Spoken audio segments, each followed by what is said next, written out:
Thank you, Natalie. And if you could advance the slide, please. So, Sure. thank you, and welcome to today's cohort meeting, exchange, discussion, whatever we're calling this. Kind of a new medium to me. NASIO and our partners at NARUC really value your participation in the working group and in this TA component. We're very happy to be collaborating with the national labs and with the Department of Energy to provide you these technical assistance and to facilitate these exchanges. I did want to start off before going into the lab TA to discuss a paper that we've been working on. And next slide, Natalie, please. And this is a draft we're working on, which I shared with you last week. Looking at how to monetize demand flexibility and grid interactive functionality in public and institutional buildings. We've known for a long time, of course, that energy efficiency delivers energy bill savings. This is enshrined in various public building EE policies through executive orders and legislation. It's also the basis, the foundation for energy savings performance contracting, which most, if not all, states and many local governments and institutions do as well, which is predicated on the notion that energy efficiency pays for itself and can pay for building upgrades. And now there are a new set of innovative energy as a service mechanisms, which we'll talk a little bit about. This is rapidly evolving. We're all familiar with energy savings in terms of energy consumption, kilowatt hours, therms, the savings on your electric and gas bills. But there are also the component of peak demand savings.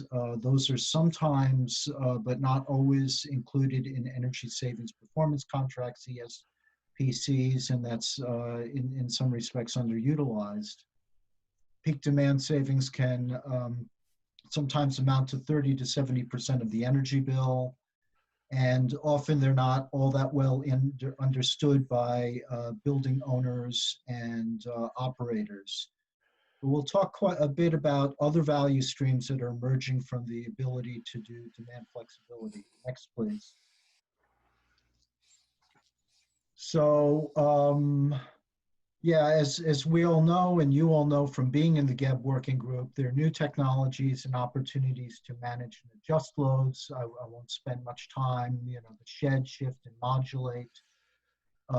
This can also include sometimes sending power back to the grid from on-site storage or generation. This does open up new value opportunities, the ability to adjust demand and sometimes include on-site supply to provide grid services. This can also enhance building operations and performance, and also support your public policy goals, which can include emissions reduction objectives, resilience goals. We know that energy efficient buildings and demand flexible buildings, especially if they include microgrid component, can offer resilience opportunities. And so there are opportunities to take advantage of time of use and other time differentiated rates. There are demand response programs. And as I mentioned, there are sort of nascent grid services that are available, and opportunities actually for financial gain in some places for providing ancillary services, for your facilities operating as parts of so-called virtual power plants to provide grid services. Next, please. I'll say a little bit about a study that Rocky Mountain Institute did with the General Services Administration, 2019, I believe. They simulated 6 GSA office buildings in different regions of the country, different climate regions, under different rate structures and market structures. They looked at a variety of energy efficiency, demand flexibility, renewables, and storage options. I forgot the exact number of measures that they were looking at. The demand flexibility components included things like staging HVAC and for fan motors, LED dimming, thermal storage, batteries, these sorts of things. And they were looking at how they could take advantage of demand charge reductions, take advantage of time of use rates, and also, I didn't put on the slide, take advantage of demand response programs. In that study, the average building would save about 30% on the energy bill with under 4-year payback. The range was 7% to 60%. I should mention that the payback did include, in some cases, utility incentives. The study then extrapolated these savings to the GSA fleet of GSA-owned buildings and found that if those measures were undertaken across the country, across those buildings, there could be as much as $50 million annual savings, about a fifth of the energy spend of GSA for those facilities. $184 million of investment would yield over $200 million in net present value. And in addition to the savings to GSA as a building owner and operator, there would also be about $70 million in savings to ratepayers through grid benefits. So that's one study that indicated, real opportunities. And we assume that this study is also applicable to your buildings and states, as well as other public and institutional owners of buildings, and these opportunities are available to you. So I think, Natalie, we're going to go to a poll next. If you can send that up on the next. So we did want to ask you if you know if your state or other public buildings, if they participate in demand response programs, in time of use or other time differentiated rates. There is some real-time rates in some places. There is peak pricing in some places as well. And of course, neither or don't know. And you can answer multiply. So I will let Natalie control when to end the poll. Since this is a relatively small meeting, I assume that people have pretty much answered.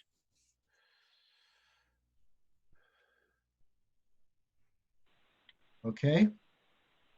So it looks like about a little less than half of you, there are demand response programs that your state or public buildings participate in, a bit more than a third, time of use and time differentiated, and either neither or don't know. So it's a good mix. Okay. Can we go to the next slide, please?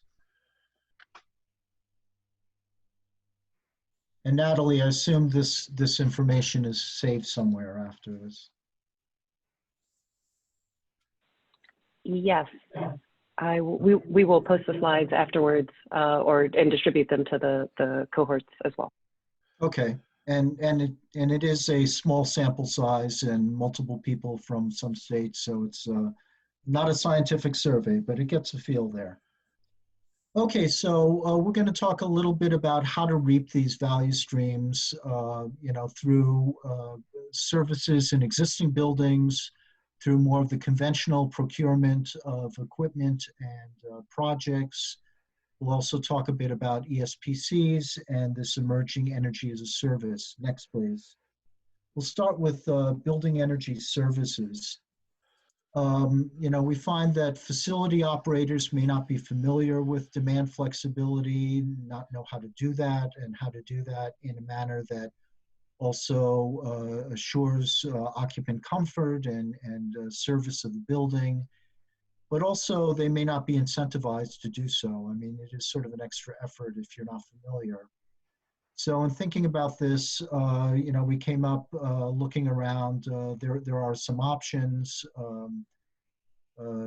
Ostensibly, one could simply direct operators to seek cost-effective demand reductions and take advantage of time of use and DR and service provision.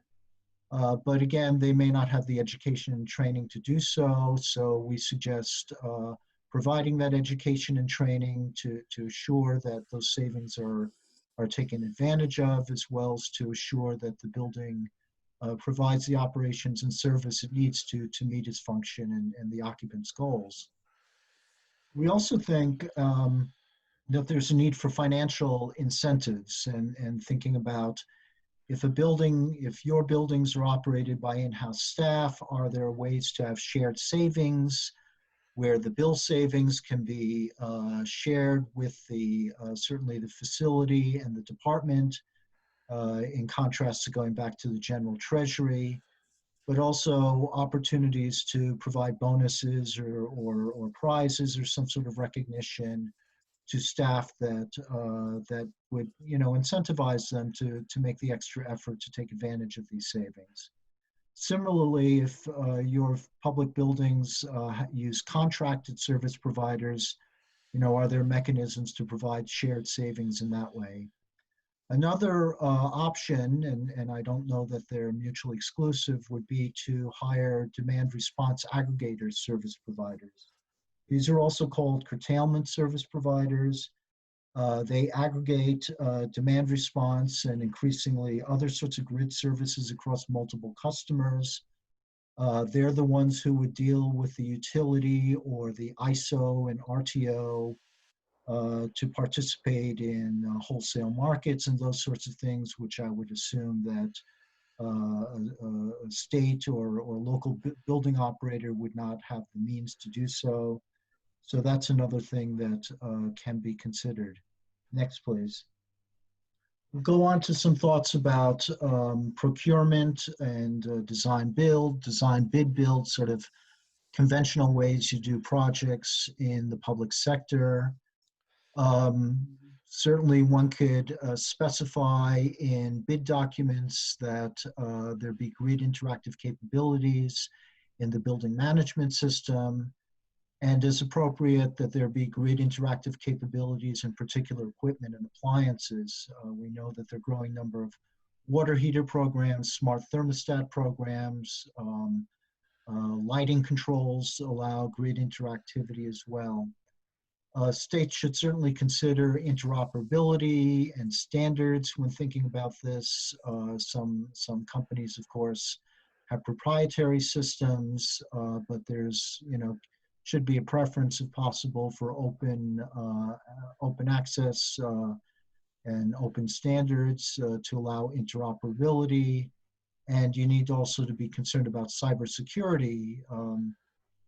Demand response, Grid Interactive can provide a lot of services, but there's also more so-called surface for mischief to occur, and we don't want that to happen. And also in developing these sorts of projects to ensure that they are properly commissioned, that there's operator training, and that appropriate O&M is done. Next, please. So now we want to go to ESPCs, which I think most, if not all of you, are familiar with. I think all the states participating in this call have ESPC programs, and I know personally some of you are in charge of those.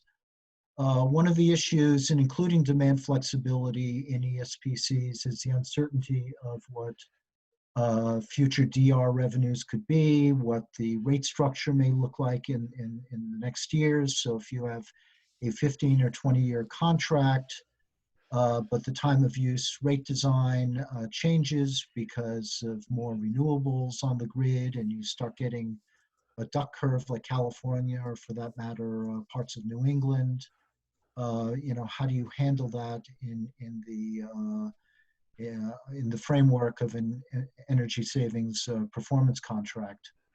So, a few options, and we draw a lot from an advisory group to the General Service Administration that did look at this topic with respect to federal buildings.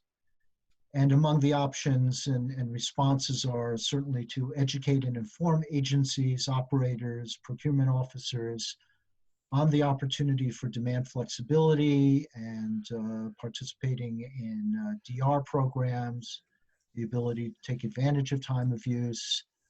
The other advice is to include demand savings explicitly. As you'll recall from my earlier slide, Demand savings are sometimes, but not always, included in ESPCs. That is a very large opportunity. The other thing is to use the actual rates, taking into account time of use rather than blended rates, and to sign up for demand response programs, and that's under ESPC framework. That's easier to do when there are fixed payments as opposed to a variable payment depending on number of events and duration of event and those sorts of things. And we think also, and this harkens to the previous slides, that there are shared savings opportunities if there's some way to include a shared savings incentive within the ESPC by adding building operations service, the so-called enhanced ESPC, or adding DR aggregation, that would be a useful way to take advantage of these streams. Another thought is, as I mentioned, time of use rate structure may change over time. So perhaps one can consider the first several years of the ESPC contract and then, do the M&V for that, and then either deem the out year savings, or if there is an adjustment in the time of use rates and their structure, to adjust the guarantee or adjust the time of use scheme that's used in the ESPC. Next, please. So energy as a service is an emerging approach. It's not so common in the public sector. There are a few examples. It's still pretty new. Typically, the customer pays the energy service provider an ongoing fee. It's sort of like a utility payment or subscription to provide energy services. Usually there is some facility upgrade involved with no upfront capital. So it is like an ESPC and can indeed incorporate an ESPC within a broader energy as a service structure. Often the service provider contracts with a financial investor who may or may not have title or security interest in some of the equipment used in the project. In our investigations with various providers of energy as a service and their customers, we find that they're highly varied and they're pretty much customized, and they can incorporate a variety of financing and contracting elements. As mentioned, they could include ESPC, they could include a power purchase agreement or an analogous method. There could be an efficiency savings agreement or an energy concession arrangement. So they're pretty broad. Next, please. I shouldn't say broad, they're pretty varied, I should say. So what to do with these sorts of opportunities is to educate and learn about these mechanisms, educate and inform agencies, operators, procurement officials, and to the extent possible, include demand flexibility and grid interactive functionality and services in the contract. And as before, consider adding some sort of shared savings incentive for additional savings. Since this is a relatively new approach, and each state and often each locality may have its own laws and regulations concerning procurement, there are some questions to be asked. Is there going to be a savings guarantee? If so, does it fit as an ESPC under your authorizing legislation? Will the financial provider have title or security interest in some of the equipment, and is that legal in your jurisdiction? And can there be a shared savings component with a private sector firm for a public facility? So, these are things to encourage, but also to be a little cautious and to think about, the procurement approach in your jurisdiction. Next, please. And I think this is the last one where we're going fairly quickly. So we did provide a draft paper that was sent out last week. We would be grateful for your review of this. We want to develop these ideas, but we really need your comments and to understand, are these ideas useful? How can they be improved? Are there other approaches or considerations that we should include? Is your state including demand flexibility in operations or procurement? And what are you finding? What are the impediments? What are the opportunities? What kind of help and resources would it be useful for us, NASIO and NARUC, the national labs, to do to help you to take advantage of these opportunities? We do plan on having another virtual meeting in January with we hope you and a number of other states. We are going to be bouncing off of off of some of the ESPC specialists in a number of other states as well. And I guess I'll conclude by saying that, reiterating that while energy efficiency is well demonstrated in providing savings and meeting emissions goals, there are these new value streams. They can save additional money. They can help you with resilience and emissions objectives. We think they can also help you improve building function and performance. And so we've offered these ideas, and we'd be very grateful for your views, ideas, suggestions, critiques, and hope you'll help us out with this, and hope we can help you out with this.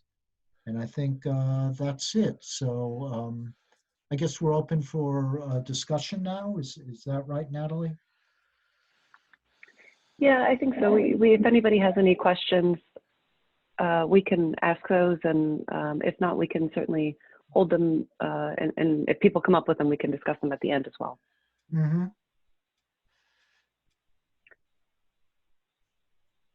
Hey, Rodney, this is Nam in Virginia. How you doing, Nam? Great, sir. I have a question. The 6 GSA buildings you mentioned, did you find them to have a certain size and scope that becomes a tipping point for it to bring value in the payback? I was not involved in that study. I was relaying the RMI, the Rocky Mountain Institute GSA joint study, Okay. which did that. So we do have in the paper that I sent, we do have a cite to that paper. Okay. So that'll have the details. What I should say is that the study was in essence a simulation. So it's not M&V of actual buildings with the actual measures undertaken, but it is a simulation of the half dozen buildings, and they are, quote unquote, typical office buildings. So I don't know the scale economy, size, those sorts of details, unfortunately. All right. Thank you, sir. Sure. Thank you. And I see there's something in chat. Is the paper? Yes, Ashley, indeed. So the question is a draft paper okay to share with others in our State GEB working group? Yes, please share, and please feel free to share with your colleagues, both in your agency and in other pertinent agencies. In many states, there's a general services or landlord agency that has purview, and in some states, it's the energy office. Please feel free to share that. And in fact, I did fix it up a little bit. So after this meeting, I'll send to you all or via Natalie a slightly prettier version. It is a draft, so do not cite, quote, and so forth, but we'd be grateful for any feedback. Any others?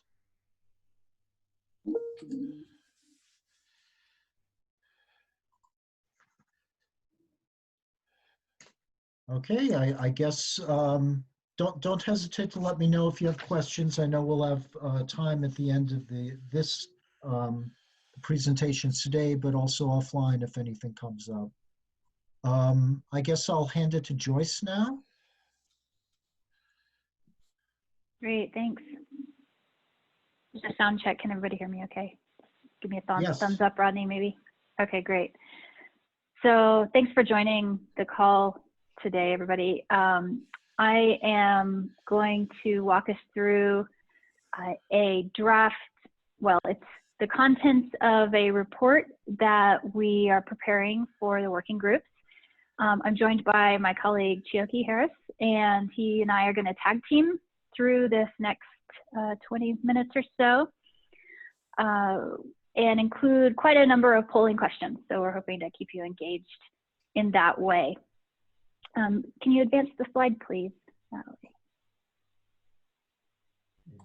So the goal for this next section of today is, like I said, to introduce the contents of a report that we're producing, explore some of the contents of the report at a relatively high level at this point. And we're going to do that through some polling questions that are going to hopefully help you think about demand flexibility in your own context, and will also duly guide the development of the report on our end. So through these polling questions, we're hoping to help you start thinking about your context, and it's going to provide us information to focus the report in a way that will hopefully be the most helpful. Next slide, please. So this report that we're working on, the impetus was to provide some information that takes the next step from there's lots of demand flexibility measures that you can implement in your buildings. And if you ask us how, we're going to give you the answer, it depends. It depends on your climate, it depends on your building type, it depends on all of these different factors. So we want to take the answer to that question from it depends to something that's a little more actionable at a nearer term. So we want to give actionable information on high value measures, demand flex measures, that the technology is available now, that we have some experience in some limited cases in implementing the measures, and so we can provide you with some near-term actionable measures information that you can use, kind of an off-the-shelf solution.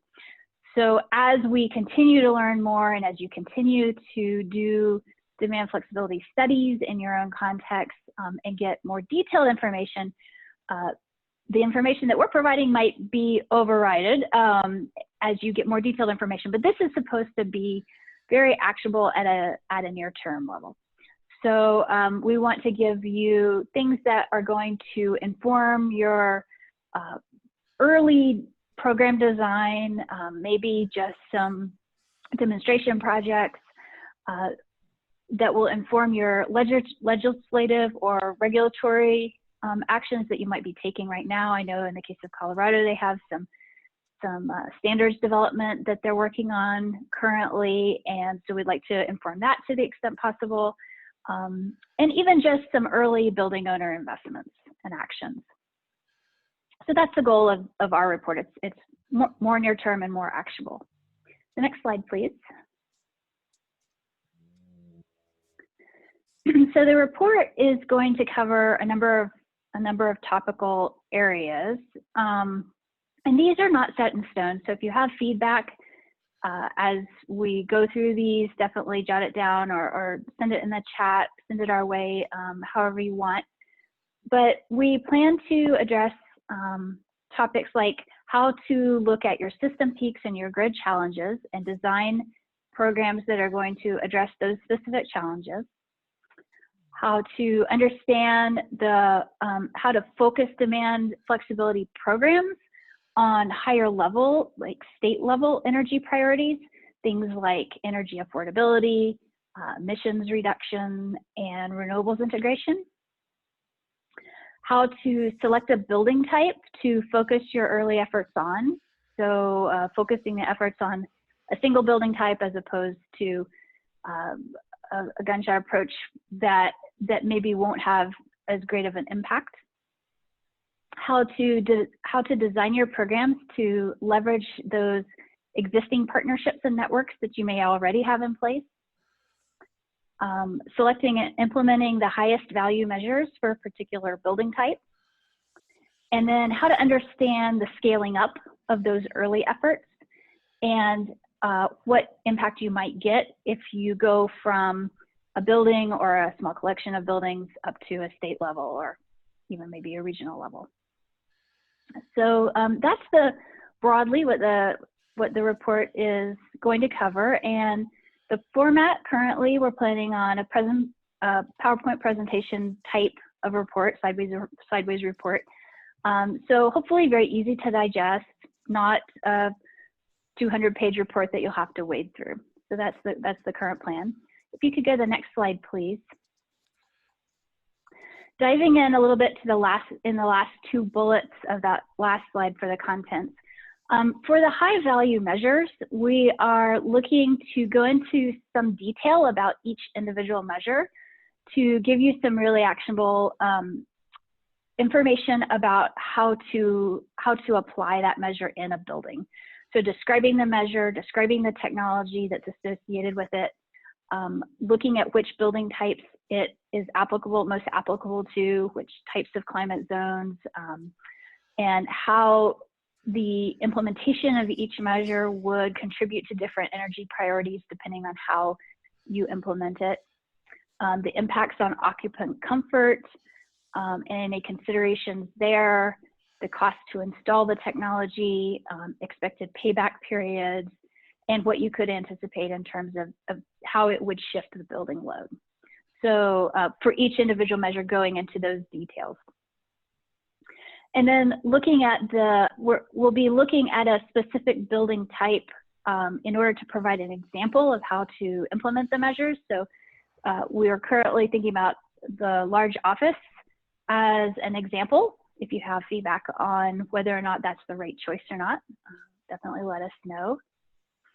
So we would be showing for a large office how to implement a suite of high value measures and what the impact on the building load is, and what some anticipated costs and savings would be. And then for the scaling up, we would look at imagine that you have X number of that building type in your city, what could you anticipate in terms of an impact for all of those buildings? So at this point, I am going to pass it to Chioke to start off our first polling question, and he's going to explore a little bit, before each polling question, a little bit about that topic area in the report. So Chioke, I'll pass it to you.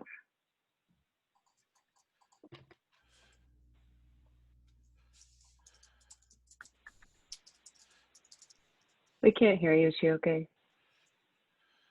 I don't know if you're double muted or not.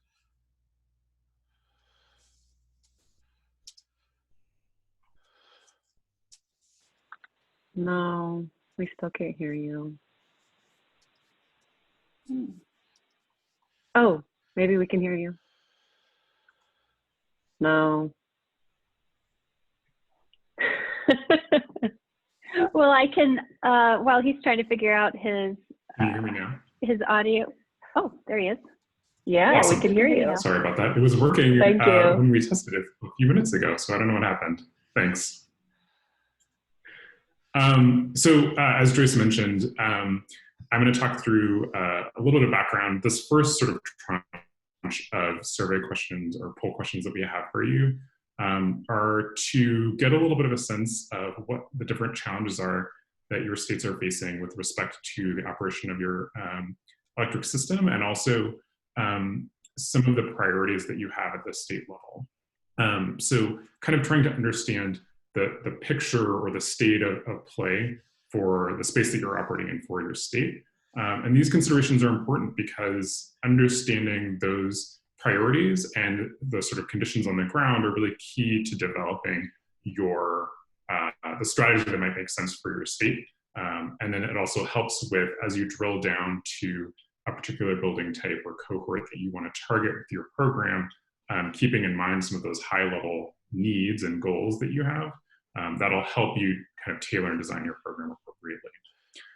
So Natalie, if you could go to the first poll question in the next slide.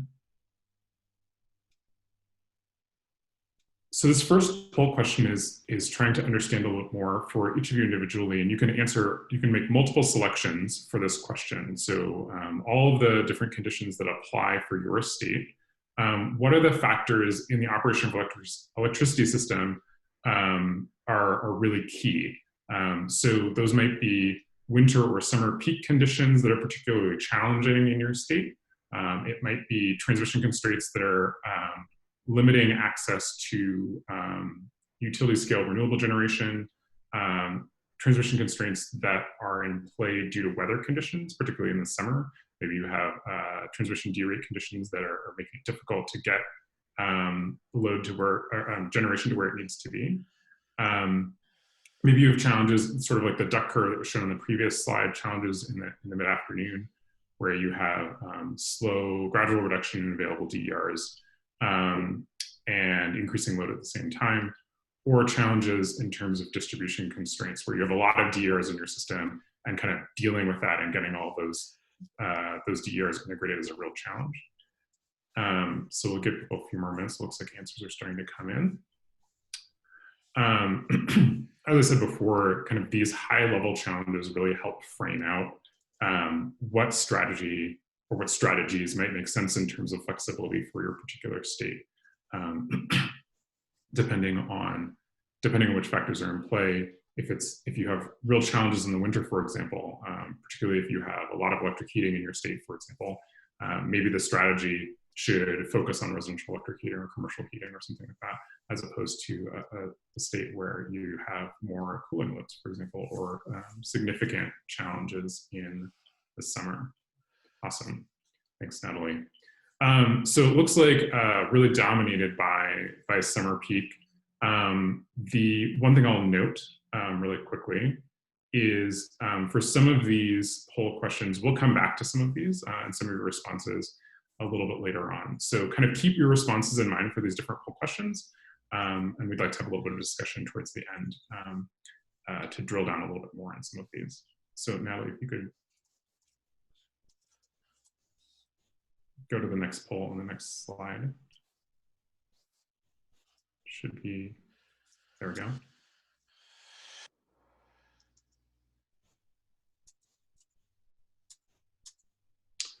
Awesome. So this question is around understanding the priorities for your state. Kind of, again, you can choose multiple options here, but we want to understand a little bit better.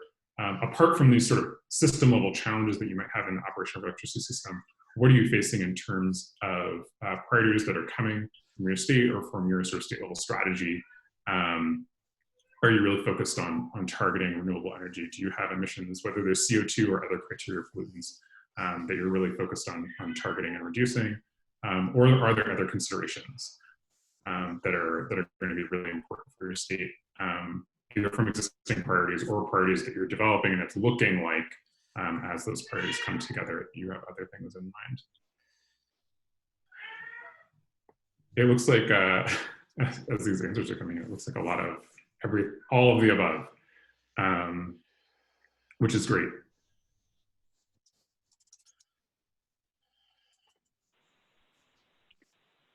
It looks like there is somebody that's answered other, and so I just want to tee up for them that we might ping you and ask you what that other is. So, at the end of when we open it up for discussion. Yeah, and I would say, as it says in the poll, if you'd like to jump in with the chat box and kind of tell us a little bit about that in advance of when we get to the end of the slides and get to the discussion stage, you're certainly welcome to do that, and we can always circle back to you at the discussion. And Natalie, if you go to the next slide and the next poll.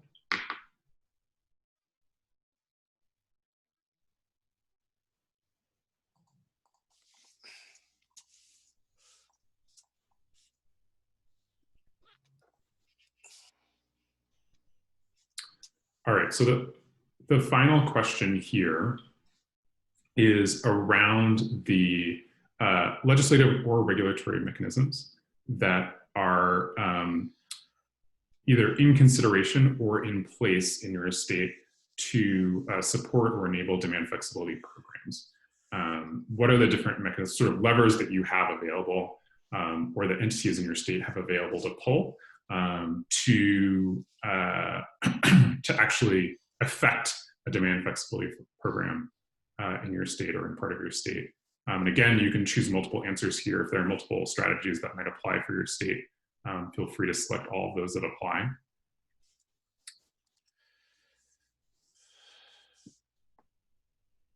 One thing I'll note here, since it looks like we're getting a lot of people saying utility programs and incentives during the discussion, I would be interested in hearing if there are folks that have, oh, thanks, Kim. I think if there are particular programs, utility programs or incentive structures that either are sort of under consideration or maybe already in place for a demand flexibility style program, if there are any that have worked particularly well or that you think are sort of worth mentioning or worth highlighting, I'd certainly be interested in hearing about those.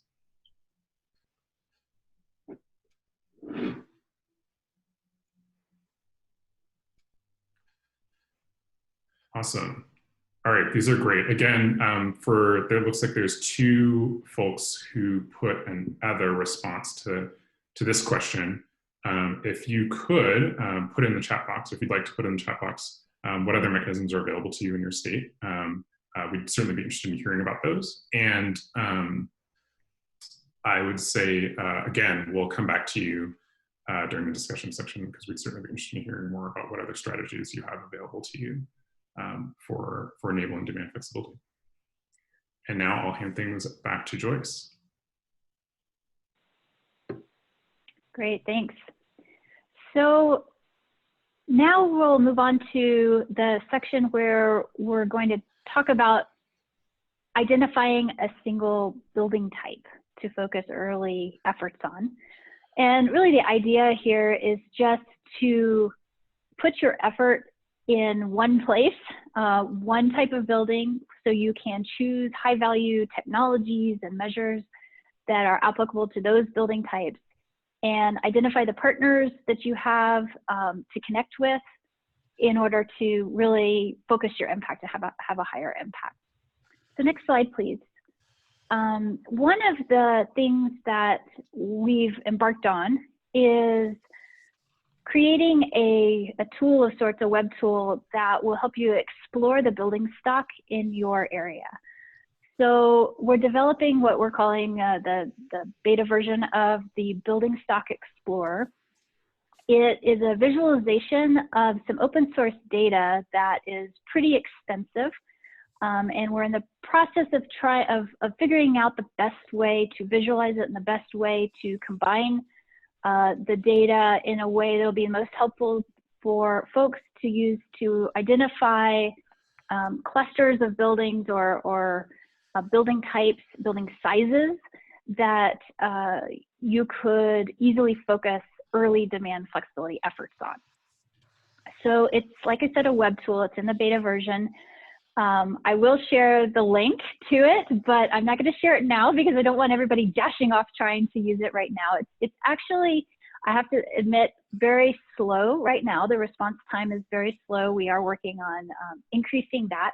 This is the very earliest version of this tool. And we'd like to get your feedback on the types of information that it is visualizing and the way it's showing it. Right now, you can select an individual state to look at, and it will show you the results by county. You can select a sector of building type to look at. So we've grouped lots of different building types into 4 sectors: residential, commercial, industrial, and governmental buildings. There is the opportunity to go in more detail on individual building types, so break down commercial, break down other types of buildings that are categorized in the data. So that's something that I'd be interested to hear your feedback on, is what types of buildings within the commercial type building sector would you be interested in hearing about. We have the square feet is bucketed in the way shown here on the slide. That's another area where feedback would be helpful. are these buckets the right ones? Would it be helpful, for instance, to have a bucket over 50,000 square feet, for instance? Are the buckets, the small buckets, 100 to 1,000 and 1,000 to 2,500, are those buckets too small? So feedback on that would be helpful.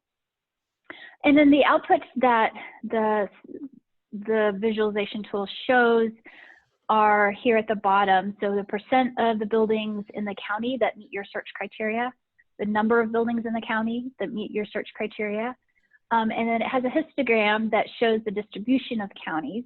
So that would be helpful for understanding, for instance, whether a policy would be applicable to many geographies within the state or just a small subset of geographies. And then it also shows the percent of buildings in the search type by square feet. That's that pie chart over on the right. And if you'll go to the next slide, we've zoomed in a little bit. Is there some feedback or?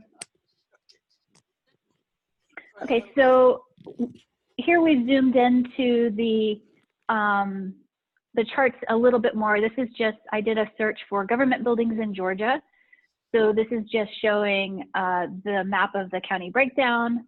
And as you hover over each individual county, it has a little pop-up there in gray that tells the percent of buildings and the building count of the types that you've selected. And then the pie chart is just blown up a little bit here on the right. So that is the very first initial unveiling of our Building Stock Explorer. We're really open to feedback about how you might use this, what we could change to make it more useful to you. So we'll open that up for discussion, or feel free also to send comments in the chat as well. So with that, I'm going to give it back to Chioke for a few more polling questions. Thanks, Joyce. Can you hear me now? Yep, we got you. Great. So this next poll question, and Natalie will queue it up in a second, is to drill down into the building types that might be of particular interest in your estate. Again, we'll allow you to select multiple options. Hopefully everyone doesn't choose every single building type. That's going to make our job a little bit more challenging. And also I'd note, if it looks like it does on to you like it does on my screen, you have to scroll to see all the different options that are available. So we kind of break out, there's sort of government buildings, a range of different commercial building types, as well as residential and industrial building types. So we'd be interested in hearing and kind of seeing what building types are of particular interest for you. This is, I think, a particularly important question because some of these building types have more or different challenges than others. The types of strategies you might use in an office building or an office setting are going to be quite different than the strategies that you might use in certainly in a residential or industrial setting, but even in, for example, retail or small commercial settings, your strategies are going to be different, and targeting those different building types. Really, to do it effectively with a flexibility program, you're going to want to use different approaches.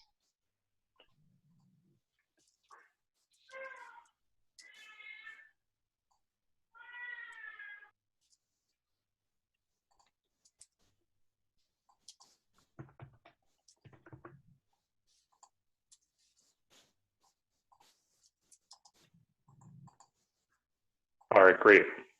So very strong response in the government buildings, maybe unsurprising given the cohort here and Rodney's presentation, but also pretty strong response on office buildings as well. One thing that I would be actually kind of interested in, if folks want to jump into the chat with this, I'd be curious to know in the government building space, is your focus on government kind of traditional office and administrative spaces? Or are you also interested in government-owned buildings that might have other purposes, whether that's warehouses or storage facilities for government equipment, or other kind of building types that are government-owned, but maybe are not sort of traditionally what we'd be thinking of when we're talking about government buildings. And then this last piece here, we do have one more poll question, and that's talking about kind of the strategy for actually implementing a program. So we're hoping that all of you have kind of existing relationships and partners that you can leverage to deploy a flexibility program. Maybe using the same structures that you've found success with in energy efficiency programs, maybe using your regional partners, maybe working with utilities and their program networks. So Natalie, if you could jump to the next poll question. So this last poll question is about exactly that, kind of where do you think that you have networks or existing relationships with industries or other partners that you might be able to leverage to deploy a new kind of demand flexibility focused program. And we have options here ranging from manufacturers and OEMs. So those are the people who are actually making the equipment that might enable demand flexibility operations, distributors of that equipment, installers and contractors, the folks that are actually kind of on the ground, boots on the ground, doing the work to install these different types of equipment in buildings, retailers who are selling that equipment direct to customers, utilities and their existing programs, and then any other partners that you might have, relationships that you might have that you could leverage for deploying a program like this.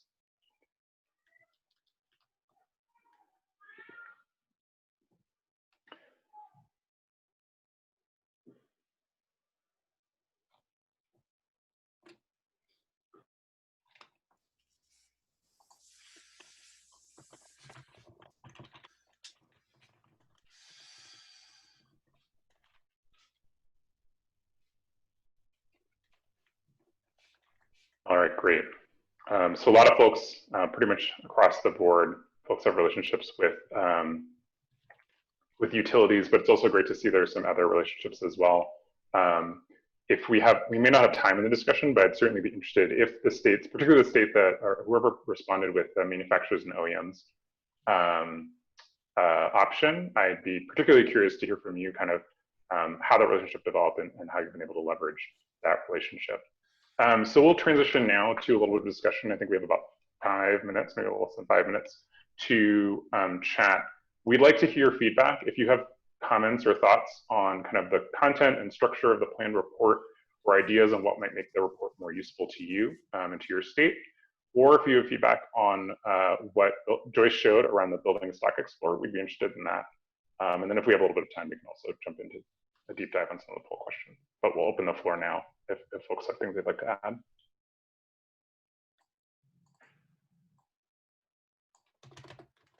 And Rodney put in the chat a question about distinguishing between residential, single family residential and multifamily residential.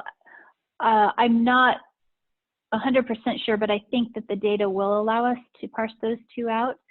So I think that's a really useful one to add, functionality to add into the Building Stock Explorer. So thanks for that suggestion, Rodney. If others have suggestions on different building types that would be good to pull out, I'd love to hear those suggestions as well. So this is Rodney.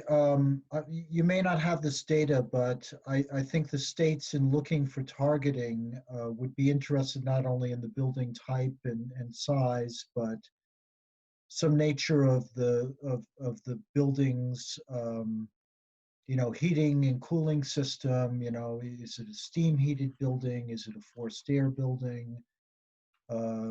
Is it an old building, a new building? Are there ways to get that information, or can a state use the tool that you showed and then drill in once they've targeted, sort of at a higher level, and then think about, well, this office building has an old steam boiler, that office building has, some other sort of confirmation of HVAC, because the devil is sort of in the details, I think, if you're going to do this.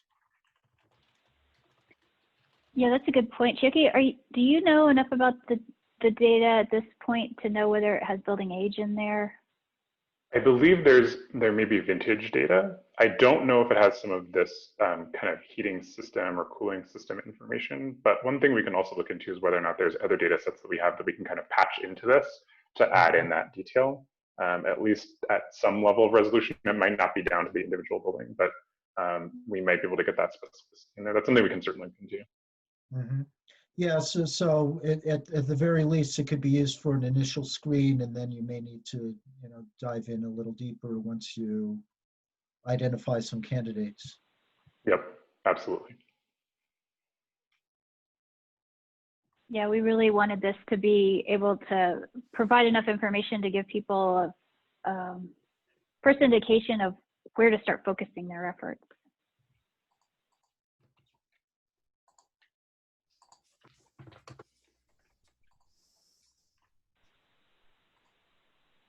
Does anyone else, anybody from the States have some feedback that you could give us on how useful this either the building stock or the report itself, how we can make it the most useful?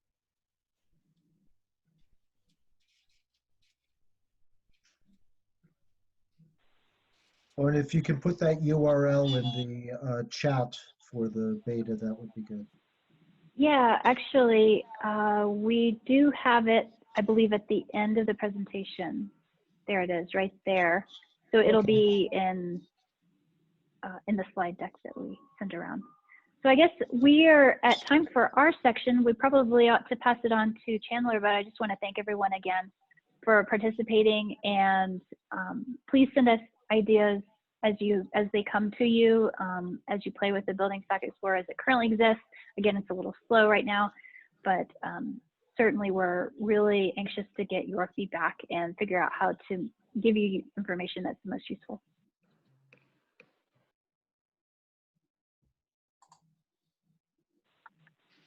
Thanks, Joyce and Chioke. And we'll turn it over to Chandler Miller at LBL now.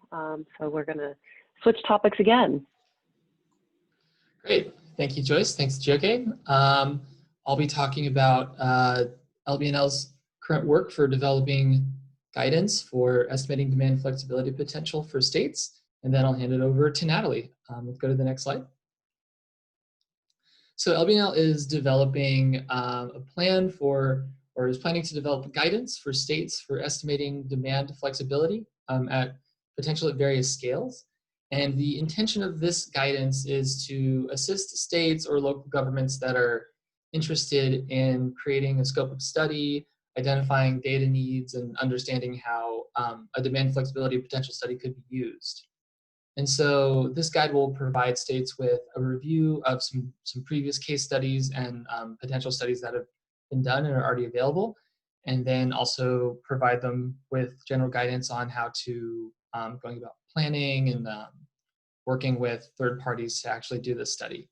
And so today we'll be talking about some scoping questions that we use for these studies, and also how those are being used in some existing case studies.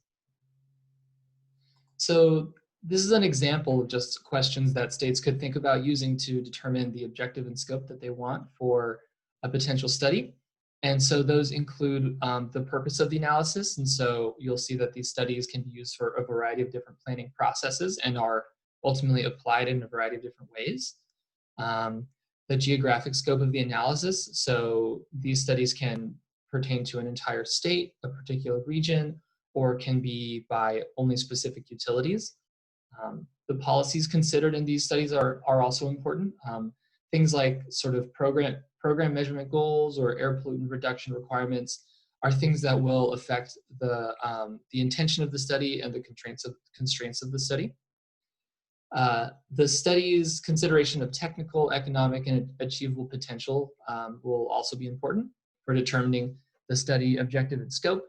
And so considerations around that might be how the economic potential will ultimately be used, how the economic potential will be determined. And for achievable potential, what's important there is how the study will be considering customer adoption and using participation assumptions ultimately. And we'll talk about that more in these case studies, but that's definitely something important in ultimately rolling up these sort of technical and economic models into a more practical potential estimation. Another important question is the time frame of the study. So thinking about how the study will consider market transformation, electrification, technology maturation, and then finally how the study will incorporate energy efficiency and demand flexibility together. Let's go to the next slide. And so I'm going to talk about 3 case studies here that have sort of different levels of engagement by state. So what we'll see here is that these studies are used for different purposes, and so ultimately there's sort of a different level of intensity to these studies. So the first that I want to talk about is the Minnesota Energy Efficiency Potential Study, particularly for load management and demand response. So this study is an appendix to a much larger energy efficiency potential study. So the point of this is to provide guidance and is not ultimately actually used by, or it's not a binding study. So it's just providing recommendations for utilities, and it's used to be incorporated into this larger energy efficiency potential study. And so this study was built around the concept of only looking at measures that could fit into Minnesota's conservation improvement program plans, meaning that demand response measures were only chosen if they could reduce overall energy usage. And as a result, certain measures such as price-based measures and other sort of services were excluded from this particular study. Let's go to the next slide.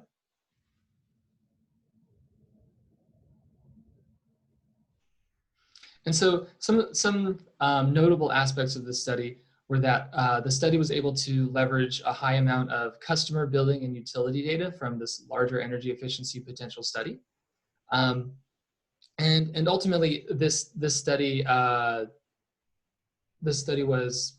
showed that there could be a potential doubling of DR potential with these technologies. And for calculating the technical potential, the study used participation rates that were either adopted from EIA data and utility findings, or assumed that customers adopted 1% of DR measures for these. And you can see that the DR program study included are in the table or the figure in the top right, and it's sort of a smaller collection. So let's go to the next slide. So the second case study we looked at was a demand response potential study for Michigan. And if you look on the right, you'll already see that there are a larger collection of demand response programs included. And that's a result of that the study was the constraint of the study wasn't to specifically look at programs that could reduce energy usage. And the study was focused on any programs that could provide some level of peak shedding. And this program this potential study was driven by Act 341, which was a state energy law that required statewide energy waste reduction and DR potential studies. And so this study included a technical and an achievable potential from 2018 to 2037. And so this study included price-based programs as well as curtailment services and ancillary services. But what we'll see is that the technical potential, while that included all of the demand response programs, is that when you get to the achievable potential, there are a fewer amount of demand response measures included as a result of what's considered to be cost effective. So let's go to the next slide.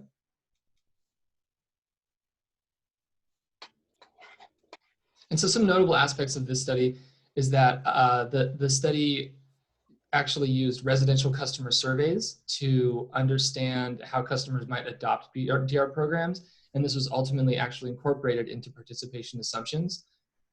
Additionally, the study included interviews with utility staff and demand response providers, and these gave some idea of how energy efficiency and combined with demand response might be attractive to small and medium businesses.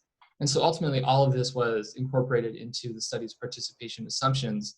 And the assumptions also used some sort of hierarchies between programs to understand how, let's say, for example, two direct load control programs might be competing.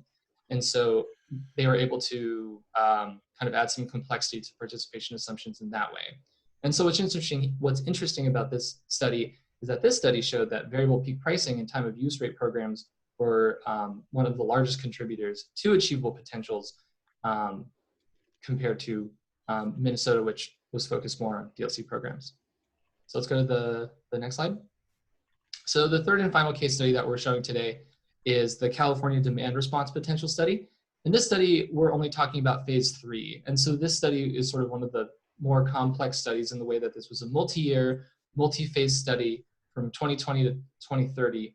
And this also looked at the technical and achievable potential of demand response measures. And this study supported the CPUC's order instituting rulemaking that was to enhance the role of demand response in meeting the state's resource planning needs and operational requirements. And sort of one of the motivators during this research was looking at how demand response could alleviate curtailment in variable renewable energy resources and smooth evening ramping.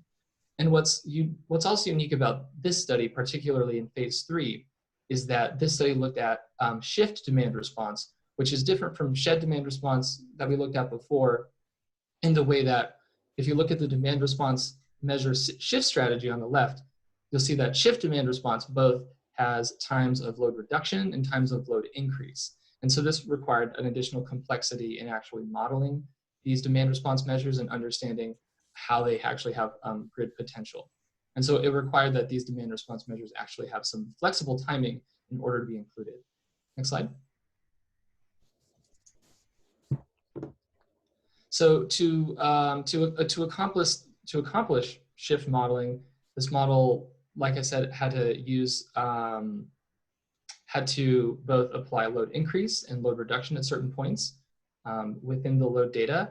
And furthermore, this study actually used smart meter data where load shapes were disaggregated to identify different end uses.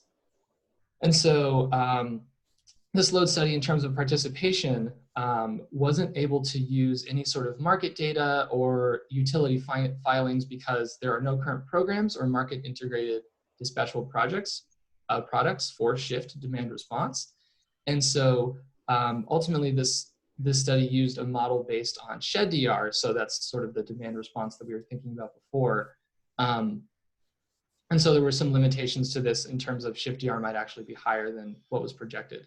And ultimately the results of this showed that with all of the assumptions included, that shift DR is actually, as of 2020, is a resource that could theoretically absorb the average volume of curtailed variable renewable energy sources from 2019 and meet the 50% of evening ramp, which shows that there's a lot of potential for these more complex studies that might not be captured in less complex studies. Next slide.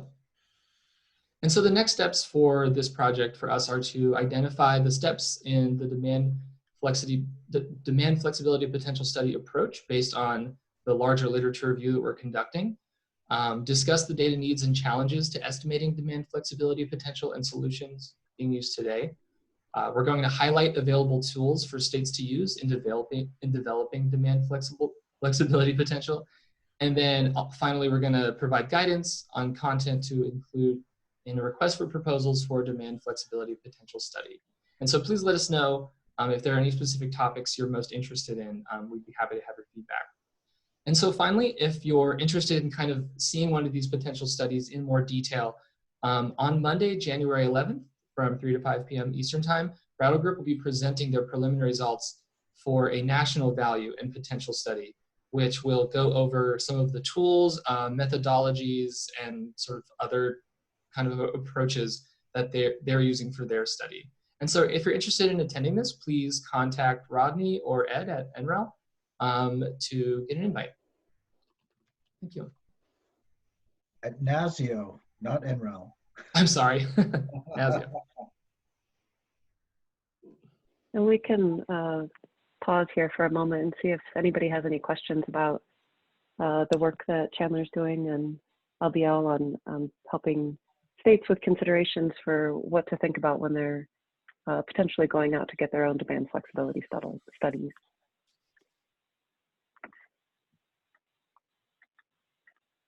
And as always, we are available for comments in the future if no one has any right at this moment. Okay, thanks, Chandler. I'm gonna start going through my slides, and certainly if you have questions or something comes up, use the chat box. This is our last segment of the presentation today, and I'm going to provide some information about incorporating demand flexibility into state energy goals. We're developing model language for states and local governments that are seeking to include demand flexibility in achieving their energy-related goals. and we're focused on policies that impact buildings. And we're prioritizing model language development based on state needs. So if you have an upcoming policy that you're working on and would like some ideas about how to incorporate demand flexibility, please let us know. So today I'm going to talk about 3 policies in a fairly short order: benchmarking, building performance standards, and energy efficiency resource standards, specifically adding a peak demand reduction aspect to an EERF.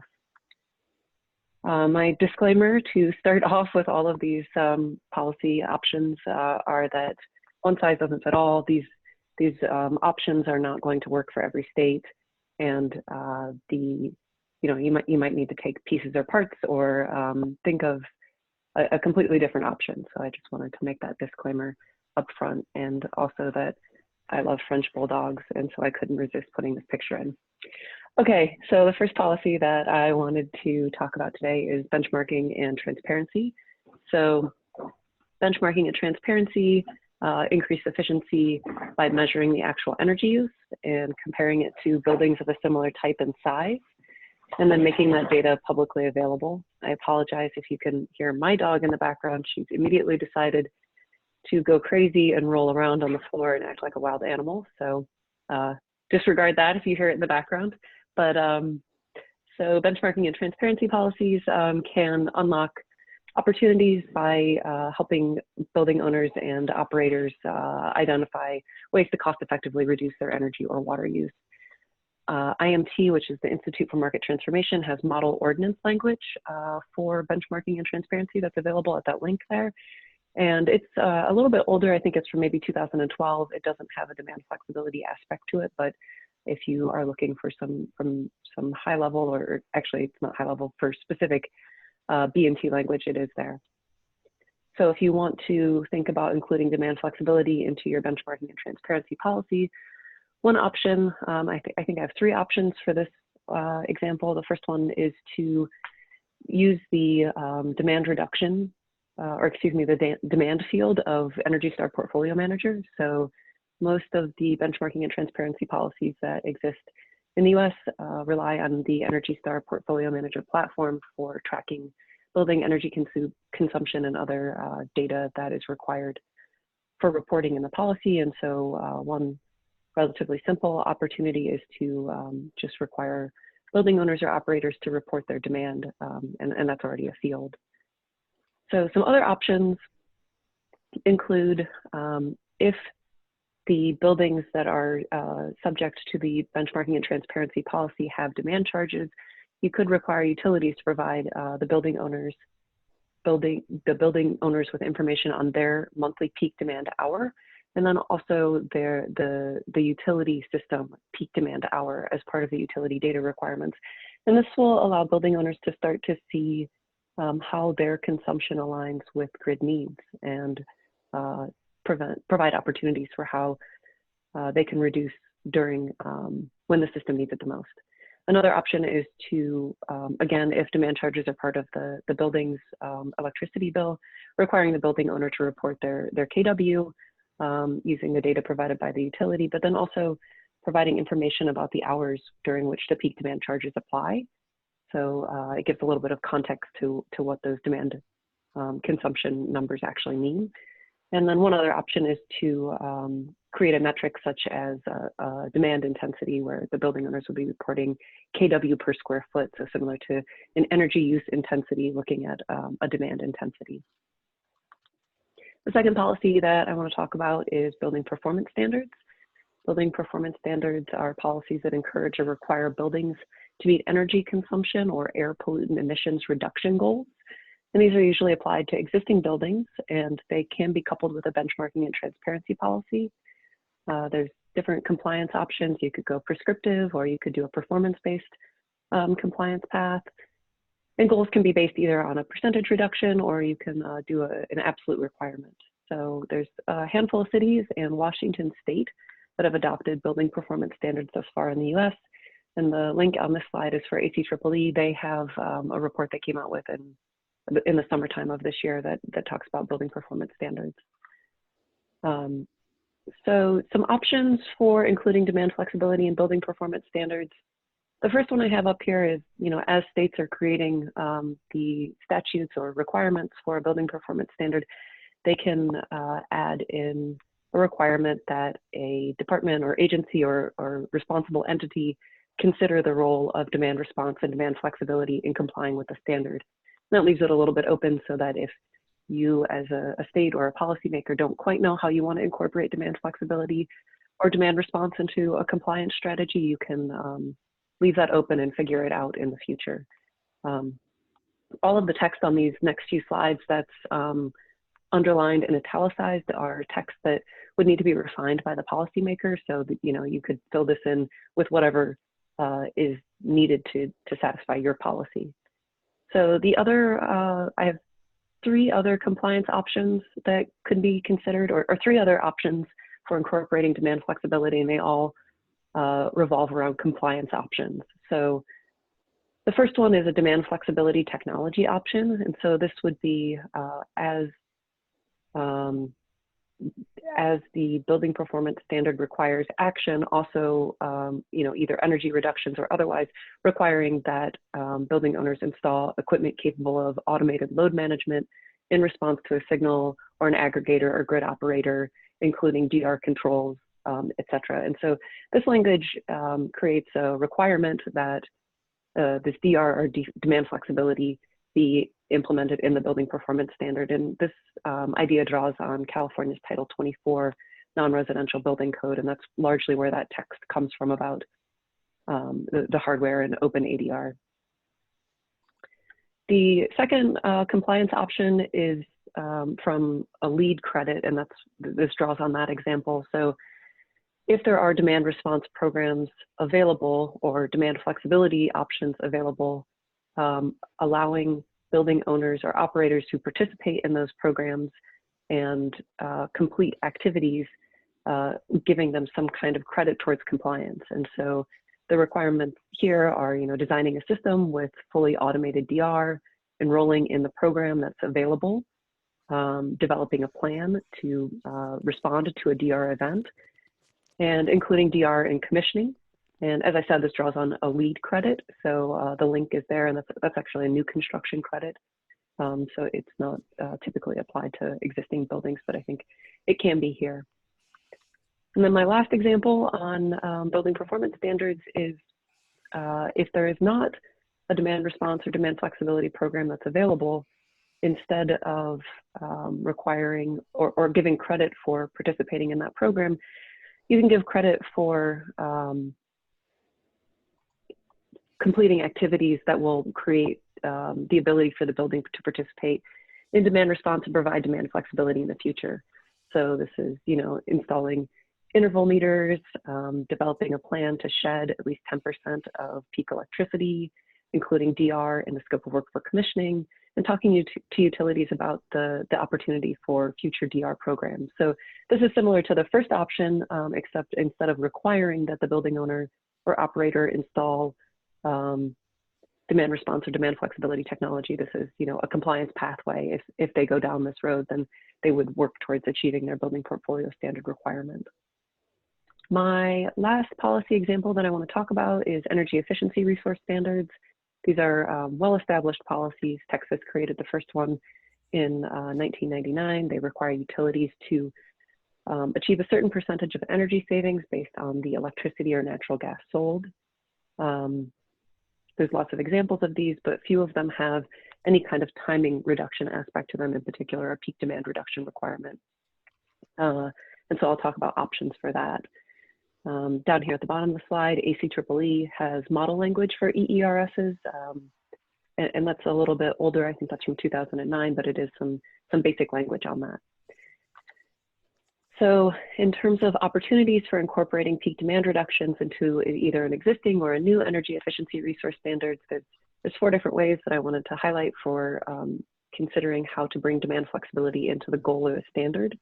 The first one is a goal based on a percentage. So the peak demand reduction goal would be a percentage of the utility's retail peak demand. And you would need to identify what your base year is and how you were measuring from that base year, and that could be combined with an energy goal as well. A second option is to have a goal that's based on the top hours of the system. And so this would be a percentage reduction from the annual system peak demand during, the top 100 hours or whatever would be applicable for your system. And then the third option is based on load growth. So requiring that a percentage of the utility's annual growth for a certain class of customers, it could be residential, commercial, industrial, or a subset of that, that it's reduced by, either all of the load growth or a portion of the load growth. And then the absolute value, so it also could just be an outright number, the utilities need to reduce their peak demand by 400 megawatts or whatever number is applicable. And all of these examples are drawn on from actions that states have taken or ideas that states have proposed thus far, and I can provide more information about that if anyone's interested. A second option with energy efficiency resource standards, sometimes there's a reporting requirement associated with them, and so utilities have to provide annual reports either to the commission or whatever regulatory body is in charge of making sure that the energy efficiency resource standard is being complied with. And an opportunity could be to include very specific peak demand reduction requirements in the reporting for the EERS. And this also could be used for demand side management if that's where energy efficiency impacts are being reported.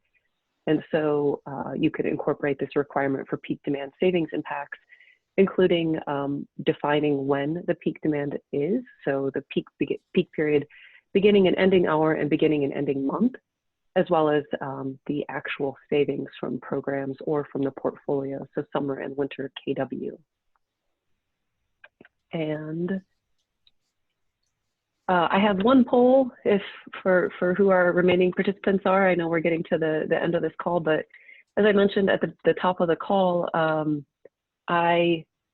we're doing this work based on state needs. So if you have a policy that you're particularly interested in or that you are currently working on or anticipate working on, please let us know. And this poll is just outlining some of the policies that I plan to work on or model language that I hope to identify moving forward.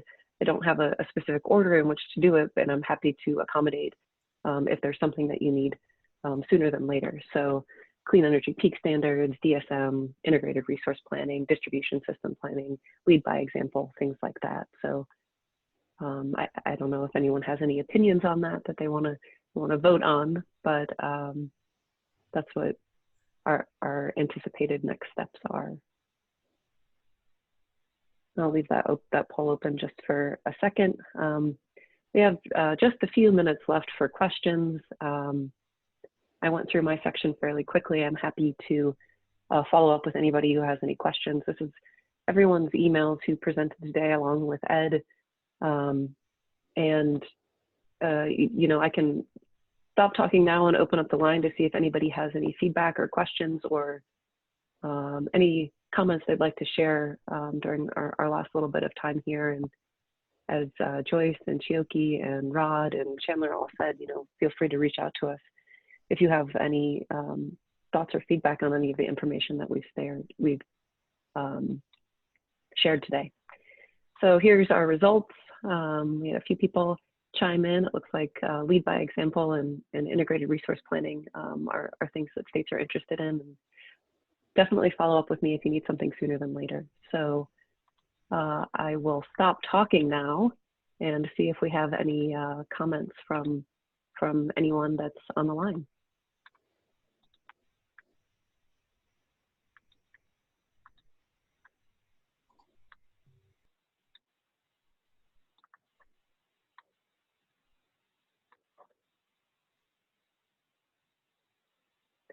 And I guess hearing none, Rod, I don't know if there's anything that you would like to say in our last few minutes on the phone.